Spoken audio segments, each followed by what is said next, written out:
Hello everyone, and a warm welcome to today's session, Threat Intelligence and Incident Response, Strengthening Your Security Posture. And I'm Shilpa Goswami, and I'll be your host for the day. Before we get started, we would like to go over a few house rules. For our attendees, the session will be in listen-only mode and will last for an hour, out of which last 15 minutes will be dedicated to Q&A. If you have any questions during the webinar to organizers or our speaker, please use the Q&A window. Also, if you face any audio video challenges, please check your internet connections or you may log out and log in again. Now about our speaker, Mr. Arun Soni. He is a cybersecurity expert and certified ethical hacker from EC Council US. He is a digital evidence specialist from the Asian School of Cyber Laws, Pune. Mr. Soni is an international author of 182 IT, AI, and cybersecurity books with the achievement of recorded written in the Limca Book of Records. His latest book, The Cybersecurity Self-Help Guide, is published by the world's leading publisher, Taylor and Francis Group UK, and is available worldwide.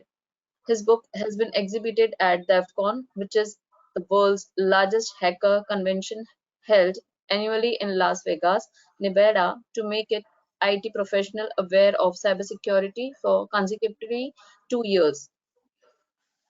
He has conducted many workshops and webinars in respect to cybersecurity and successfully created cybersecurity modules for the National Stock Exchange Academy to be marketed to corporate worldwide.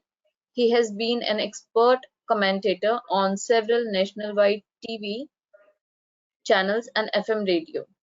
Mr. Soni has been appreciated worldwide through the England News Portal, Friends Network Time, Kuwait Time, UA Times, Vancouver Herald, and many more. Now, without any further delay, I would hand over the session to you, Arun. Thank you, Shilpa. And greetings, everyone, and very warm welcome to this session on threat intelligence and incident response, strengthening your security posture. I think those who started their cybersecurity journey a decade back, they must be knowing that there was no term like threat intelligence, or there was no term like incident response. There used to be only one term, antivirus. That was our threat intelligence, that was incident response, that was IDS, that was IPS, that was EDR, that was SIEM, everything was antivirus. But now things have changed, especially after the COVID. We need to have multi-layered security. You know, all those names which I mentioned, not even single one is the complete, can give the complete security. We have to be a layered security for our organization to secure itself. That is the most difficult thing. You can't miss a single thing.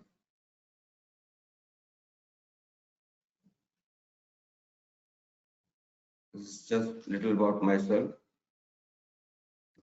So quickly, I think most of you know about threat intelligence and incident response. It's basically cyber threat intelligence, because the threat intelligence also includes the physical security, which is also a part of basically cybersecurity.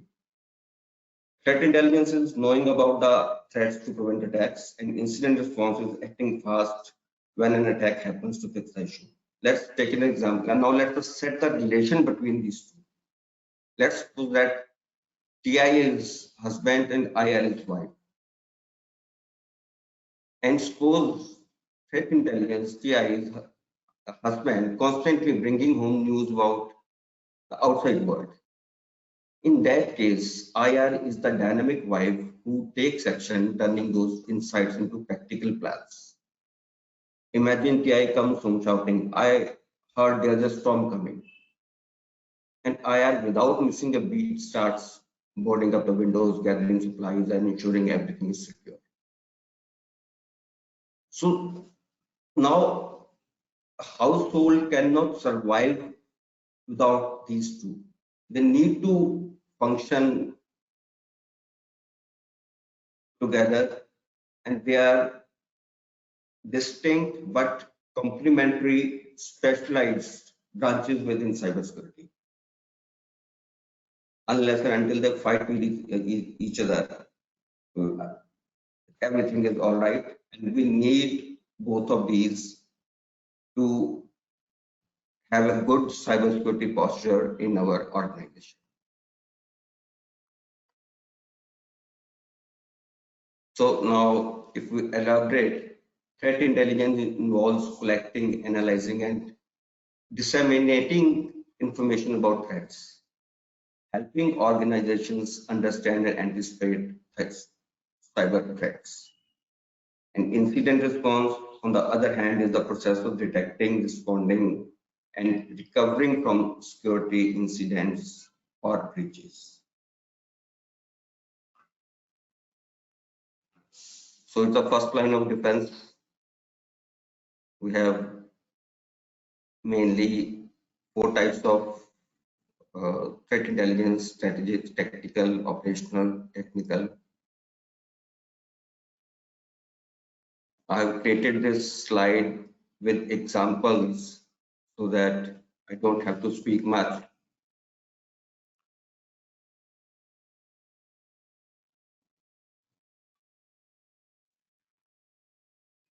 So strategic threat intelligence is basically, it's like an industry report on cybersecurity threats facing the healthcare sector, highlighting the increase in ransomware attacks.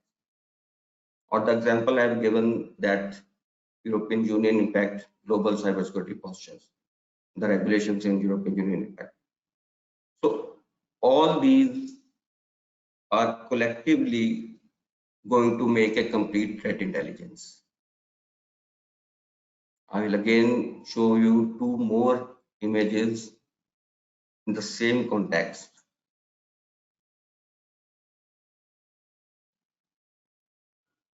Now, strategic intelligence. This type of intelligence is designed for non-technical audience to understand the broader threat affecting an organization or a sector or a country. And tactical intelligence provides more detail about the methods attackers use, aimed at a technical audience like security analysts and network defenders.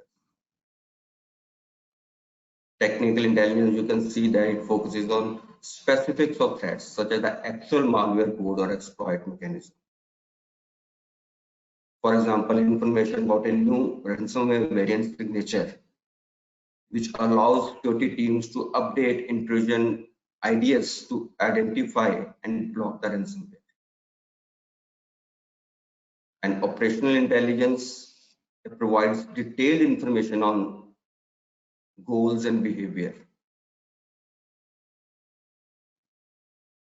And this is,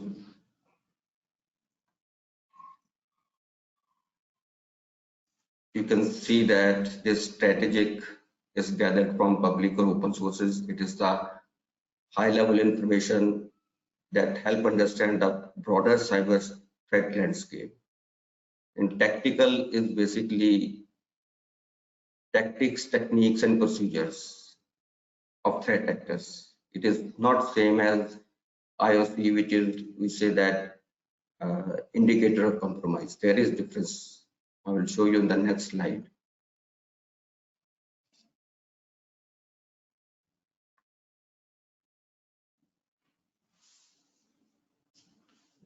Just 7 years back, we were in the same job, we were living in the same house. It's not very ancient time, just 7 years back, that WannaCry ransomware. I think everyone who's in the cybersecurity must be knowing about this attack. Now, what were the TTPs? That's techniques, and procedures. That uses the eternal blue exploit. There was vulnerability in Windows that was called SMB vulnerability that was exploited by eternal blue exploit to run a random code on the machine. and phishing emails with embedded malicious links or malware-laced attachments were used as payload. And what were IOCs? Malware, hash, IP address, domain. So that is the difference between the TTPs and IOCs I was talking about.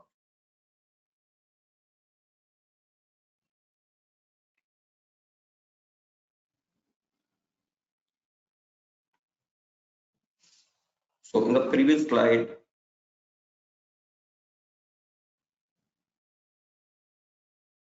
what was the payload? Payload was the ransomware itself. Exploit was eternal blue, and the payload was ransomware itself. And incident response, you know that it's an effective IR process is key to minimizing breach impacts, not only the breach impacts, but any negative impact on the organization, ensuring rapid containment and facilitating swift recovery to operational normalcy.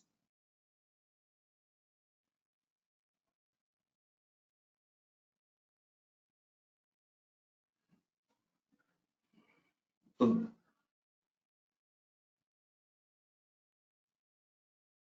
and this is the process basically: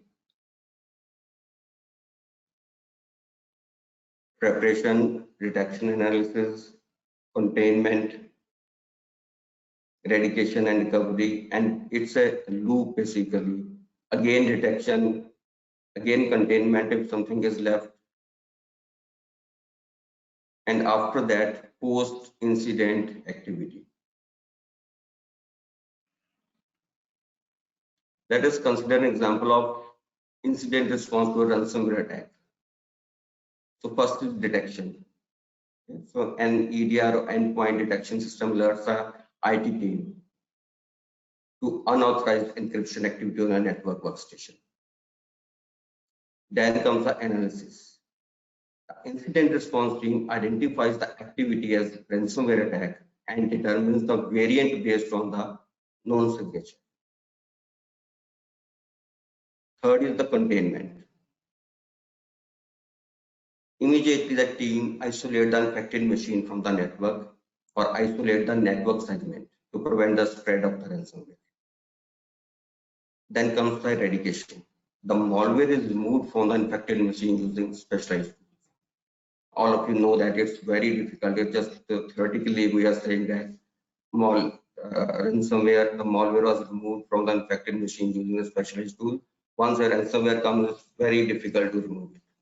Only solution is encryption and backup. If you have the backup, and then it is okay. If you have already encrypted the backup, then it is okay. Otherwise, there could be a problem. And then recovery, data is stored from backups and system is returned to the normal location. And post incident, the team reviews the incident to improve the further responses and update their grievances. Actually, this incident response is very closely related to the forensics also. Like after the person has taken the bullet, then the police starts the investigation. When that person is in the hospital, he is little bit scared. Then police start who fired the bullet, which was the pistol used, from where the pistol came. So that is related to the forensics basically. IR is close to the forensics because that time the institute, the organization has also go to the court of law. Then he needs digital evidence, he needs some proof. So post-incident activity is related to mostly forensics, is a team of forensic team.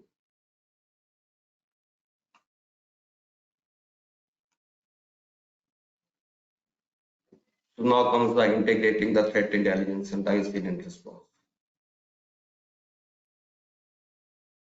This seamless integration of both these specialized branches for device defenses. And it is essential. It's not that you have just a threat intelligence team and you think you are secure. No. Or you think that you have incident response. No. You need to have both these teams in your organization. Separate teams. Duties should be assigned to the specific persons in the team. Then the synergy can really improve the cybersecurity posture for an organization.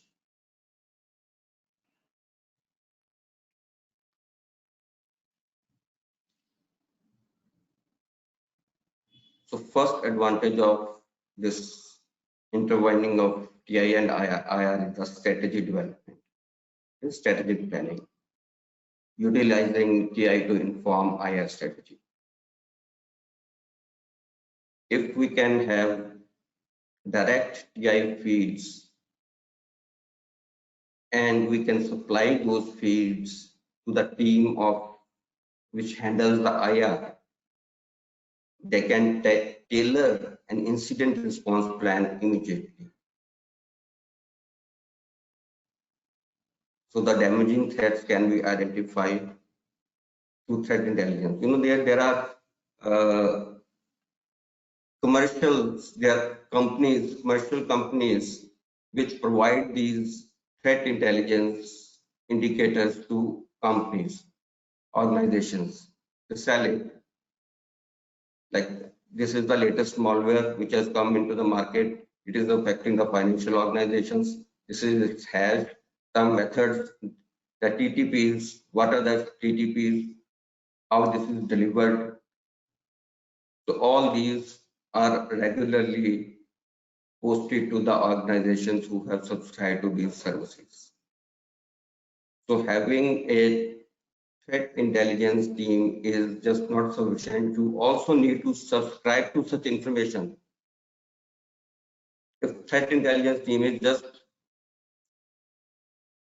a bunch of guys who are technical but are not updated daily on what's going on, you know, these teams basically what I'm talking about, which provide this live feed, are doing dark web monitoring.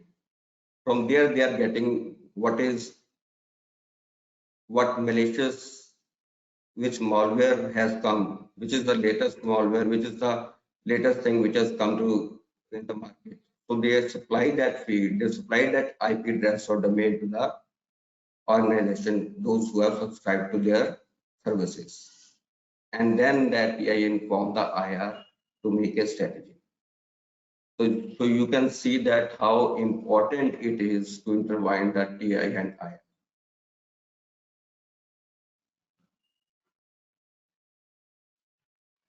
For the operational execution also, leveraging real-time TI during EIR to adapt tactics, identify attack patterns, and mitigate threats as evolve.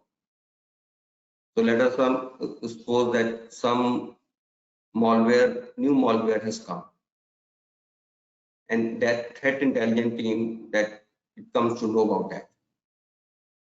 Now it's not that it will just inform the IR team. It has to work with the IR team. It has to coordinate with the IR team, develop a strategy, an operational synergy. So it's a continuous process basically. They will keep on, TI team will keep on giving the feed to the IR team will keep on updating the strategy.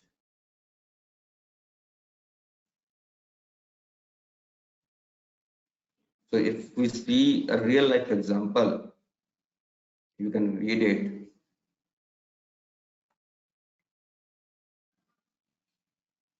You know, this Shamoon cyber attack is also known as the disk track, initially struck in 2012, targeting the national oil company of Saudi Arabia. The attack was notable for its destructiveness as it wiped the hard drives of over 30,000 computers and replaced the data with the image of a burning American flag. And it was one of the most destructive cyber attacks on a single business at that time.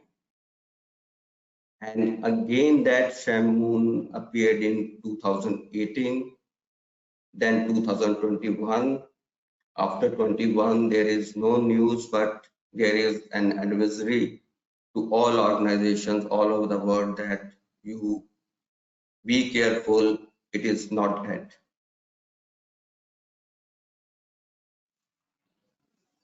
So here we are talking about Mike Oppenheim. So who is he?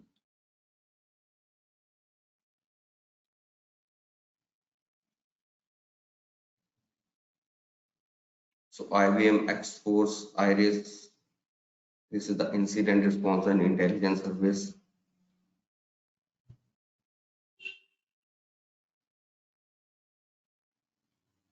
Again, there is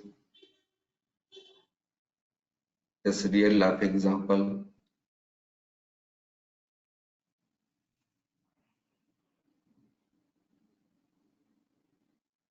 Actually, Cobalt Strike is a software tool designed for penetration testers to conduct advanced red team.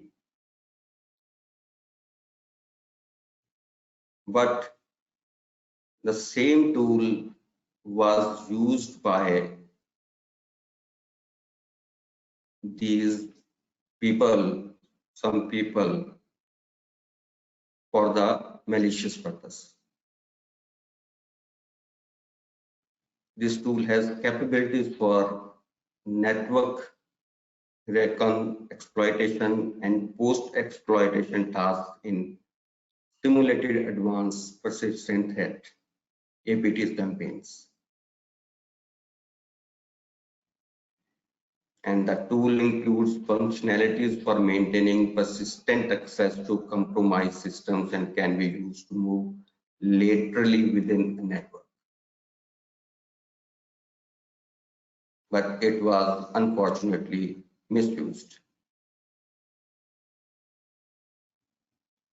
And it is behavior through SecureX telemetry. I know you know what the telemetry. Telemetry itself is not a device but a process basically for the data collection and transmission. It can involve devices known as like sensors used to collect data and transmitters to send data to the central system for monitoring and analysis.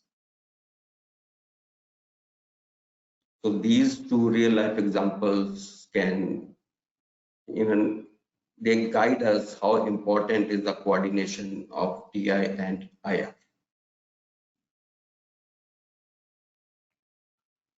Some useful tools just for the sake of telling you. Okay, this is a generalized statement. I mean, this statistics is 99% accurate.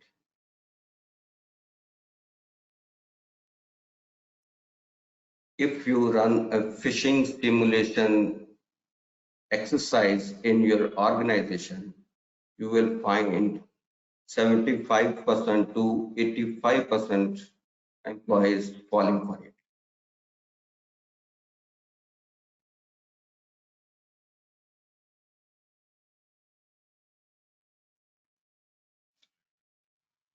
So there are good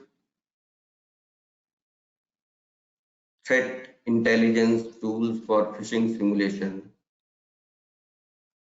And phishing simulations tools are primarily considered part of the security awareness and training which aligns them with threat intelligence.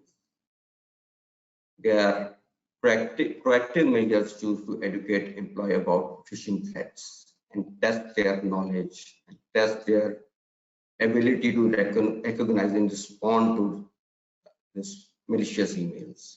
They are open source tools, they are commercial tools. Open source tools are basically available on the GitHub, and you need to be very technical to install these tools. but these commercial tools, these are superb. Of course, these cost money, but you can weigh what is more important. Like when the damage is done, what you will lost, that is more valuable, or the cost of the tool is more valuable. I think one should go for the commercial tool if an organization can afford.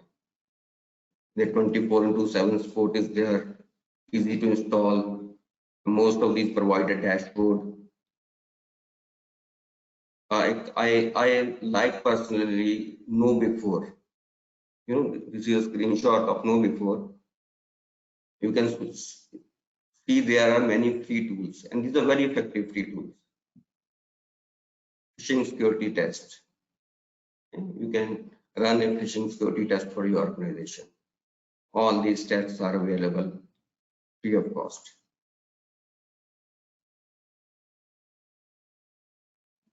Ransomware simulator tool. So these kind of, if we cannot find people to do such trainings, or you think that trainers are not what you want, are not like what you want them to do, they are not so organized, knowledgeable, or technical, or they are not solving the purpose for what you are hiring them, you can always go for these tools. And this is the Safe Titan tool. Free demos are available. You can take the demo and then you can buy the tool. And there is one very good thing I found in this Safe Titan tool is, you know about zero-day vulnerability? It has zero-day threat intelligence. You know, in the field of threat intelligence, zero-day is considered is the most difficult thing to tackle. There is no patch. Even a company doesn't know.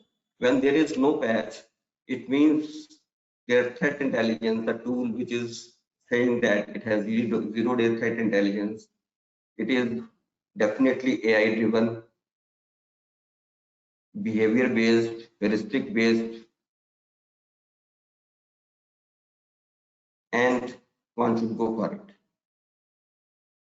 Because these days, nothing is valuable till it is integrated with AI, not even your antivirus. We have next generation anti-NGAVs, VPNs, all are AI driven.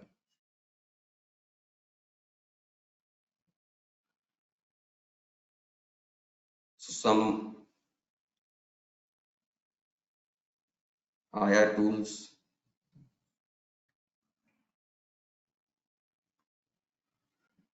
there are some open source tools.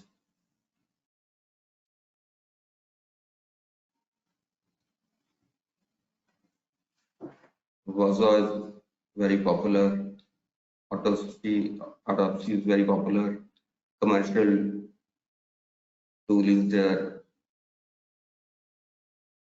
Splunk is, as you must be knowing, that it gives you the live threat intelligence feed to your organization or your team.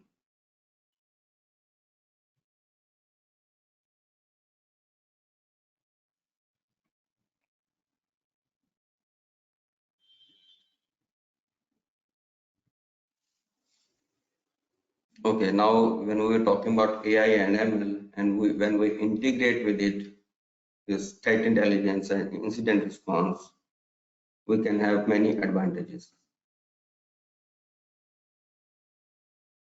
First, predictive analytics,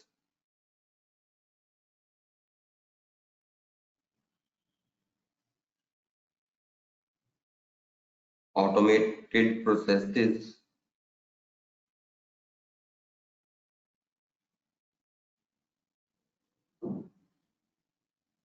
the automation has become of the utmost important, because day by day number of networks, number of computers in a network are increasing, and let us suppose that in forensics we have to calculate, we have to find some particular evidence we know that there is a network of 3,000 computers, or there are two networks of 5 networks, each consisting of 500 computers, and we have to find a particular digital evidence, and we know that it is in one of the computer. If we start doing it manually, it will be very difficult.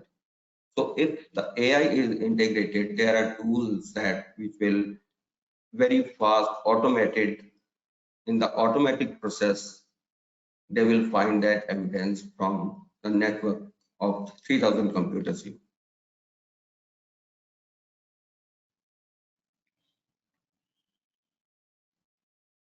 Enhanced decision making,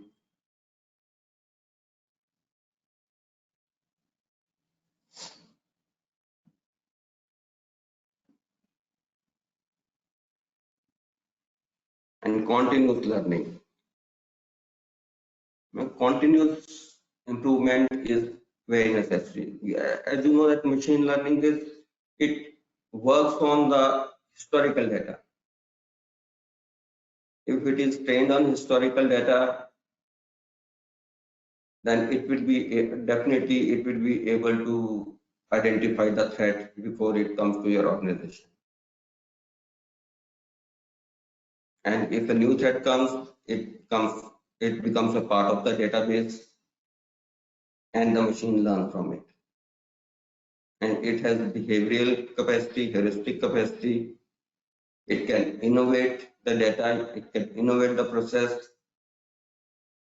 Even if it's not that, if the malware signatures are not in the database, it can still see the behavior of something, and it can act accordingly. It can sense that it is something malicious is there because the behavior is not normal, there is anomaly, so it will stop that.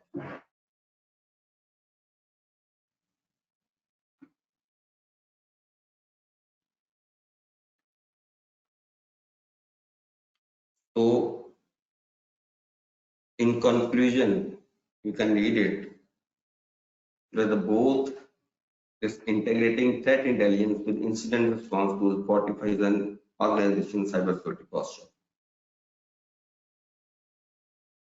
Now I will just show you one page which I have created. This is an actionable integration of threat intelligence and incident response. It's a hypothetical example involving an organization, this tech corp, facing a threat of ransomware attack. So first, we'll establish the governance and policies. Again, there are steps, define objectives, and as I said earlier, it is very essential to assign roles and responsibilities. There should be a dedicated team for handling CTIA and another team for IR, with specific individuals designated for each role. There should be a policy development should be there.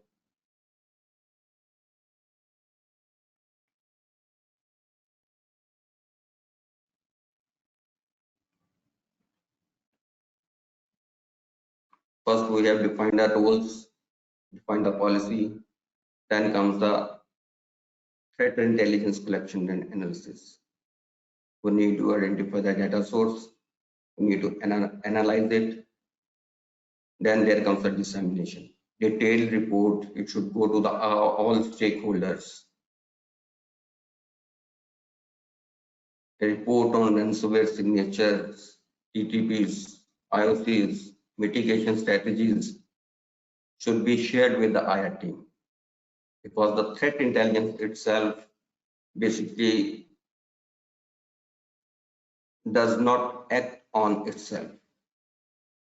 It is the incident response team which take action. So timely dissemination is very essential.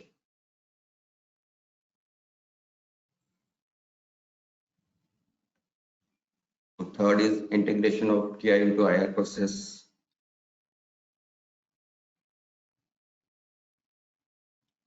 We need to act fast, response and mitigation, communication, incident planning and preparation. The blueprint should be already there. You just need to modify it according to the threat.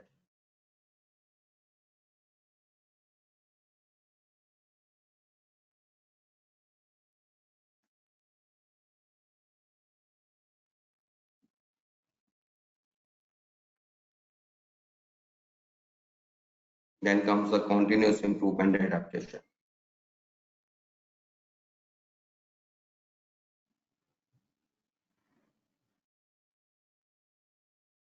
The insights must go to the threat intelligence database, so the next time the same thing should not happen. And training and simulations.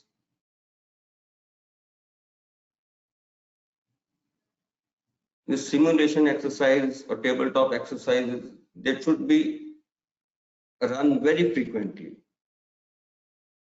Even I have seen organizations, they lack policy on password change even.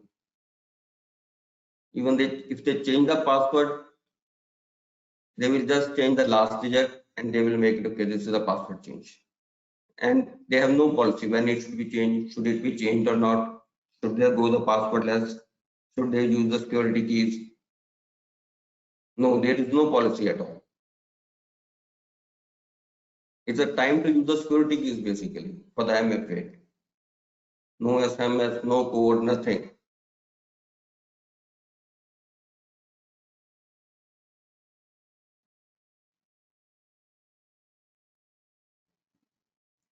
And fifth and the last step is the sixth, legal and regulatory compliance.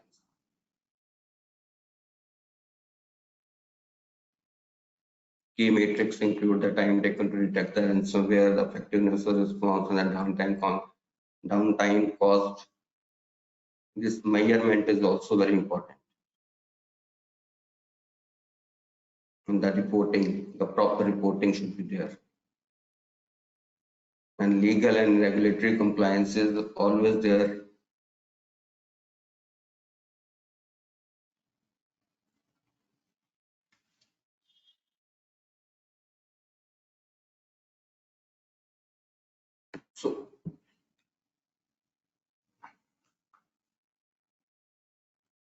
So that's all for this session.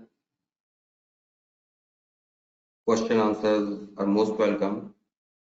And first, I just want you to think like which kind of attacks are very difficult to,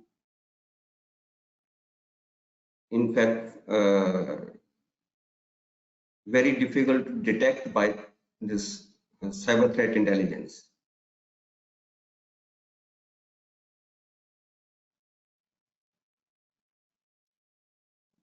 I think first one should be the insider threat,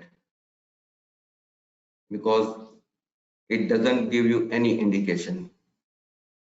There is no TTM, there is no IOCs, there is nothing. Malicious activities carried out by the employees or insiders can be challenging for the IR team and challenging for the threat intelligence team. Then there are advanced persistent threats, APTs, because you never know when the attacker penetrated the system and for how long it has been sitting. Maybe even the that TI team was formed. And third one is zero-day exploit that cannot be definitely detected without AI and ML integrated threat intelligence. And then comes the supply chain attack. Supply chain attack is basically like your company has a very fortified, very strong defense, but you must be using some third-party software also. Through that third-party software, some malware or some threat is coming to creeping into your organization, that is the supply chain attacks. Then there are low and slow attack, slow data exfiltration. It is unnoticeable. Slowly data is being exfiltrated from your organization. Slowly privileges are being escalated. It's not that immediately somebody will become the super user and control everything. So these kind of attacks need more awareness than the tools. Social engineering, no technical defense can basically detect the social engineering. So that's it. If you have any question and answer, please go ahead. Thank you very much, Arun, for delivering such an insightful and informative session. We found the webinar very engaging and hope it was valuable for you as well. Now, before we begin with the Q&A, I would like to inform all the attendees that this session is in sync with EC Council CTIA program. EC Council CTIA maps to many roles in the industry like threat intelligence analyst, threat analysis and reporting, vulnerability management and threat intelligence engineer, etc. Anyone with a CTIA certification is eligible for 9,000 plus job vacancies globally with an average salary of $1,324. If you're interested to know more, kindly please take part in the poll that's going to be conducted now. Let us know your preferred mode of training and we will reach out to you soon.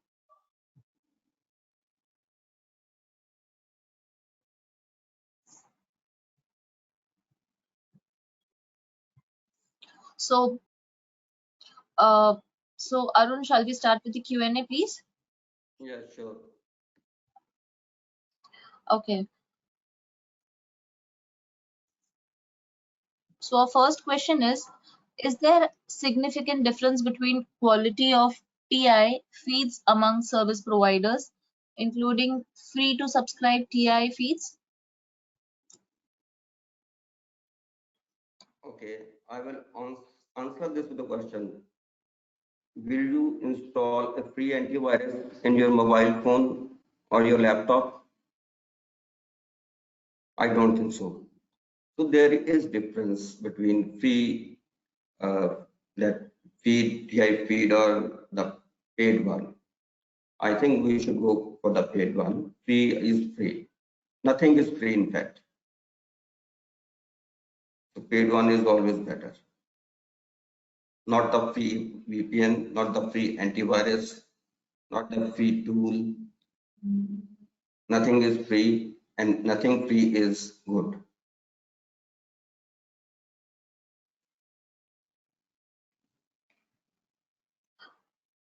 Thank you, So I Arun. think, Oh, okay. I'm sorry, you are already speaking. no, it's okay. I mean, I think the baseline is don't go for the free things. Always go for the paid ones, and you compare because the paid ones are going to give you the demo. In fact, you can see the demo and then you can go for the right one. It's not that you are blindly going to buy something. There are definitely demo services. You get the demo and which suits you to your organization because the things varies from organization to organization.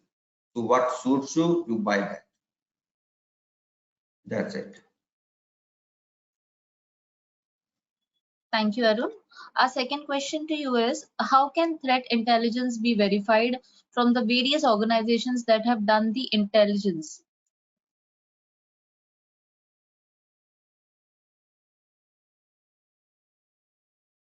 Threat intelligence, I think verified when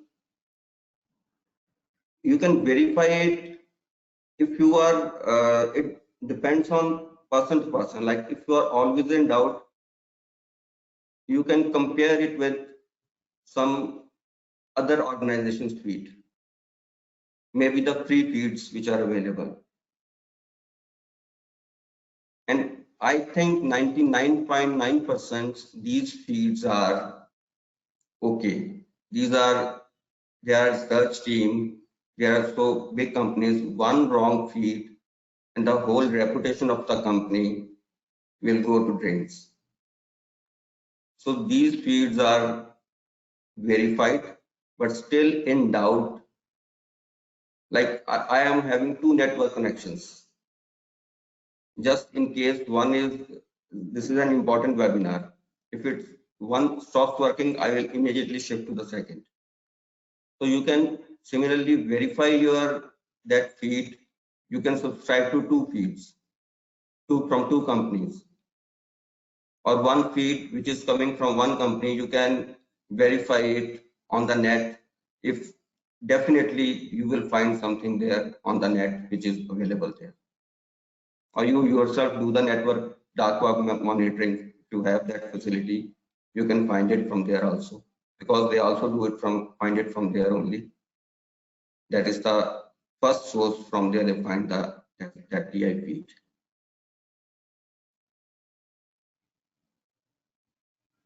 Thank you, Arun.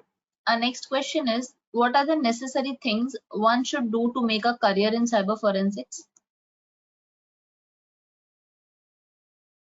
Interest in forensics, and demand of forensics will increase or is increasing more than any field, because we are not able to stop the cyber threats. Cyber criminals are outnumbering cybersecurity professionals. Cybercrime has become rampant and it has no statistics. Data breaches,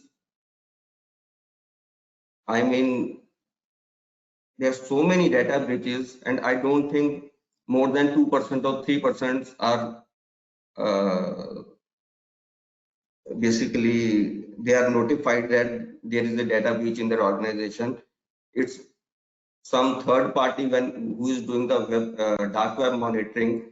It will find out, oh, this is data of big basket, oh, this is data of this company. Then it will say that your company has a data breach.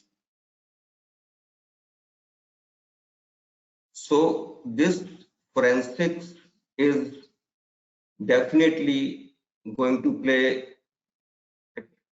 with time, going to play bigger and bigger role.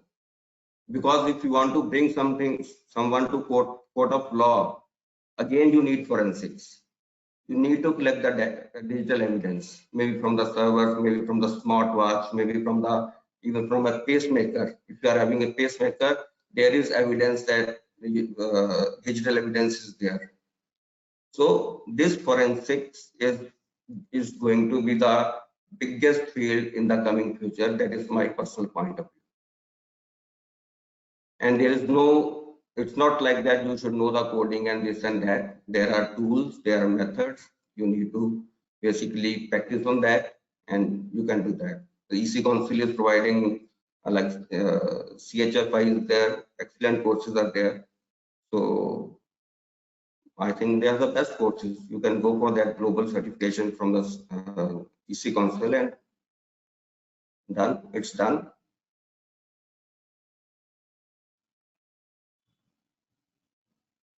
Thank you, Arun. Our next question is, what are the non-negotiable when it comes to working in the incident response department? What is non-negotiable? In my point of view, what is non-negotiable is not updating your systems. This is the first cause, because in India also in the recent times, in medical, in healthcare system, there was a ransomware attack. The whole system was crippled for many days. And my point of view and some other experts' point of view, the cause was that system was not updated. And I have seen the cases where systems were not updated, the OS was not updated, there are other things firmware was not updated. That caused the breach. So being neglecting this thing, not updating. Simply, if you can see that if you are not updating your browser, if you are not updating your antivirus, if you are not updating your Windows, your system can be compromised anytime, or it has already been compromised without your knowledge. And if such a big organization, healthcare system is there, so many servers are there, and that IR team or the TI team is just not updating the system, that is simply not negotiable. And it can always be checked. It can always be monitored. Vulnerability assessment should be done. Penetration testing should be done time to time. So not update. Most of the things, 90% of the things will, 90% of the threats will eliminate with the updation. Because 2017 WannaCry ransomware attack happened in 2017, 7 years back. It's nothing, 7 years are nothing. And then they patched the Windows. Until last of 2021, WhatsApp was hackable with a missed call. 2019. So then they updated a thing, but the issue is that the people who did not update their WhatsApp, or the people who did not update their Windows at that time in 2017 was still vulnerable. Or we keep on using the operating system in our mobile phones, for those updates have stopped coming. We are still using Windows XP at many places, for those updates have stopped many years back. Our ATMs are using Windows XP. So from my point of view, personal point of view, not updating the system, maybe it's from lack of TI team, lack of comment, or lack of knowledge. This is not negotiable. Thank you, Arun. We'll take last question for the day. How is open source security tools stack for enterprises to adopt in live production?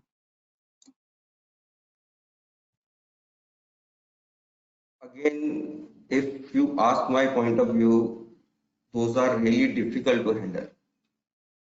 And when you are stuck, there is no support. There are very few tools who have community support. And going to community, asking something and expecting the right answer immediately, don't think so that you will be able to deal with open source tools. And if you are not very technical, and those are also not updated properly, and those are open source, anyone can modify it. So always, if your organization has a budget, then definitely go for the commercial tools. It has 24/7 support, demos there, different blogs are there, like this is, I mean, you can take as per your requirement. Like you see a menu and order in a restaurant, and that's how you can also pick up the things which are of your requirement. If you don't need log analysis from some specific device, then don't take this. They have the option. So always go for the commercial tools. They have better support system 24/7, because cybercrime or this any threat, it's not that it will take 2 hours or 3 hours to reach you. It will reach immediately. The tool will have to act immediately. And if you are not able to operate the tool, then the service should be very prompt from the provider side. And it should be 24/7. And that only can be found in the commercial tools, simply. You won't get the time to post message in a bulletin group, in a news group, that this you have threat has come to your computer and you are facing this issue, what to do? You don't want that, and you cannot do that in a open source tool that immediate support is available. But if you are having a commercial tool, immediate 24/7 support is there, and the system is according to your requirement. Go for this open. Of course, if you don't have the budget, your organization is small, your system sensitive data is less, then you can go for the open source tool. But if you have the sensitive data, then I will say that you go for the commercial tools.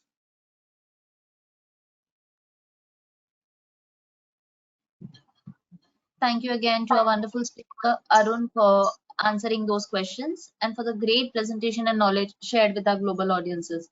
It was really a pleasure to have you with us, and we are looking for more and more sessions with you. Now, before we conclude the webinar, Arun, would you like to give a small message to our audiences, please? My message is be alert and be safe, because there is no tool, there is no software which can 100% guarantee your safety of your organization or safety of your system or your safety of your device. There is only your alertness, your knowledge. Upgrade yourself, upskill yourself, and that is the only thing which can protect you from the cyber threats. Have a good day. Thank you. Thank you so much, Arun.